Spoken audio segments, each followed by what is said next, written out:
Suasana arus penumpang di Terminal Ronggo Sukowati, Kabupaten Pamekasan, Madura mengalami peningkatan pada hari ini Selasa 26 April 2022. Pantauan di terminal, sejumlah bus antar kota datang ke Terminal Ronggo Sukowati, Pamekasan membawa penumpang cukup banyak. Pantauan selengkapnya akan dilaporkan rekan Kuswanto Ferdian, jurnalis dari Tribun Madura yang saat ini sudah terhubung bersama kami. Silakan rekan Kuswanto. Baik, terima kasih rekan Dea. Selamat sore seluruh penonton Tribuners yang ada di seluruh Indonesia. Saya Kuswanto Ferdian, reporter Tribun.com di Kabupaten Pamekasan ingin melaporkan terjadinya lonjakan penumpang dari arah luar Madura yang hendak berhenti ataupun mudik ke Kabupaten Pamekasan. Nah, pantauan tadi sekitar pukul 8 hingga siang, lonjakan penumpang di Terminal Ronggo Sukowati mengalami peningkatan.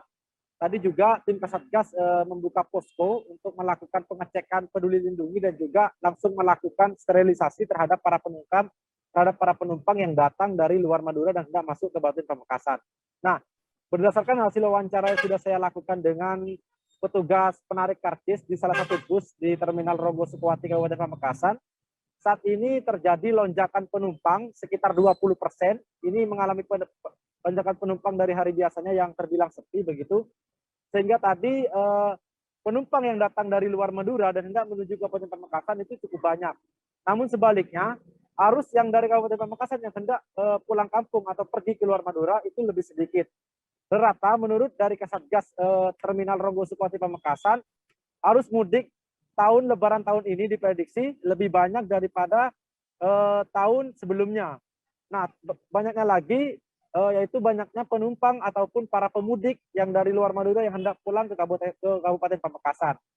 Nah, di Terminal Ronggo Sukowati juga sedang dipasang yang namanya posko pemantauan. Ini untuk memantau terjadinya lonjakan penumpang menjelang Lebaran tahun 2002 ini yang terdiri dari petugas kepolisian, Dishub dan juga dari Satlantas Polres Pamekasan berjaga di sana termasuk dari petugas Satgas.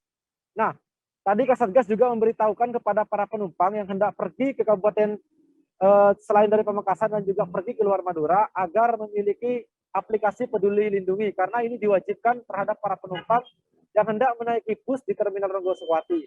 Ini dilakukan untuk mencegah terjadinya lonjakan kasus positif COVID-19 di Kabupaten Pamekasan karena saat ini di Kabupaten Pamekasan sedang masih terkonfirmasi kasus COVID itu masih agak banyak sehingga di sini masih statusnya masih dalam level 3. Jangan lupa subscribe, share, komen, dan like ya.